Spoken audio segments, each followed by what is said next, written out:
Hello, my name is Marie Sengo. I'm student at Southern New Hampshire University.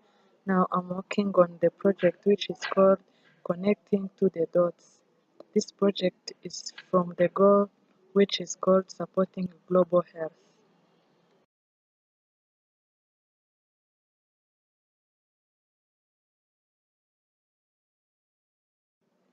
So I will be talking about the meaning of globalization, the importance of globalization, how travel, international trade, and worldwide communication can impact the rate of HIV and AIDS, how travel, international trade, and worldwide communication can impact the rate of diabetes, how globalization has changed the methods needed to control diseases, and then I will conclude.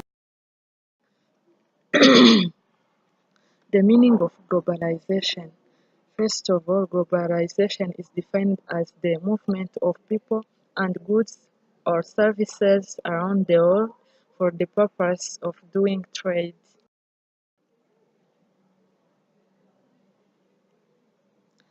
The importance of globalization.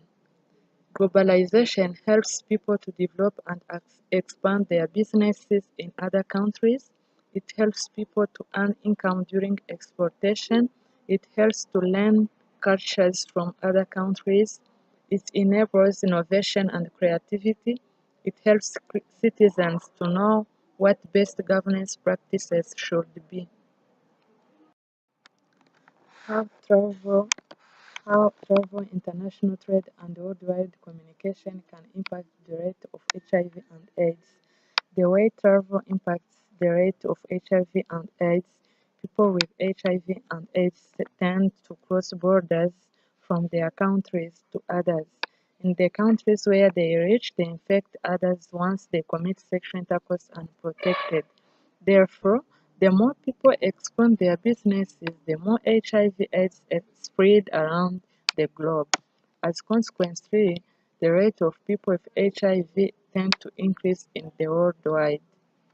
So the way trade impacts the rate of HIV and AIDS, people with infectious diseases like HIV tend also to move in the way of doing commercial. During globalization, people tend to approach them, which leads to commit some behaviors through building strong relationship with those people infected, and this will cause them also to be infected. So, lastly, the way communication impacts the rate of HIV and AIDS. During globalization, people have rumors about some infectious diseases. This can cause people to be infected by those diseases because of not having correct or trustful information. For instance, people can say that HIV/AIDS is transmitted through sexual intercourse, and people may rely on that by thinking that it is the only way where it's transmitted. Or we know that HIV is also transmitted by instruments like needles once they are used by an infected person. So, when a person uses that instrument used by an infected person, he will be infected unwillingly because of not having enough information. As you see, those two tables are showing the rates, how people in different regions were infected by infectious diseases. The first table shows the rate of HIV infection by region, and also the second table shows the rate of AIDS infection by region. How travel, international trade, and worldwide communication can impact the rate of diabetes.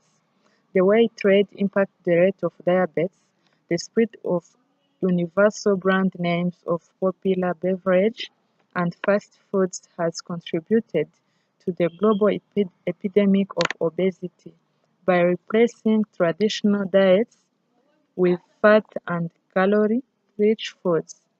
There were 151 million cases of diabetes worldwide in 2001, and this estimated to increase by 46% to 221 million cases in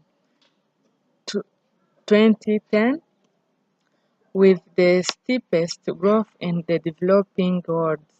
The way worldwide communication impacts the rate of diabetes, the availability of scientific information might be at risk of being abused by terrorists. Various national and international groups have also been concerned with the quality and accuracy of health information found on the internet. For instance, business owners post some information related to foods which are needed to improve health, and this can cause people to suffer diabetes. Lastly, the way travel impacts the rate of diabetes, the migration of health personnel raises a complex ethical dilemma. On the one hand, it appears unethical for developed countries, which often depend on foreign trained physicians to address shortages in rural areas, to attract health professionals from poorer countries. This causes people who have diabetes to be multiplied because they don't have health professionals to take care for them. How globalization has changed the method needed to control diseases. First, health services can be provided across borders. For instance, they can include a range of telemedicine tools such as telediagnostic and teleradiology, as well as medical consultation through traditional and electronic channels. Second, patients can travel abroad to receive health care or use certain facilities. For instance, the UK government recently allowed UK patients to seek treatment in the European Economic Area. Third, health services themselves have become an industry that attracts foreign investment. Several transnational companies from developed and developing countries have already created commercial health services through the purchase and establishment of hospitals. So, as conclusion, globalization is something good as it helps to develop and expand businesses in other countries and earning new skills from others.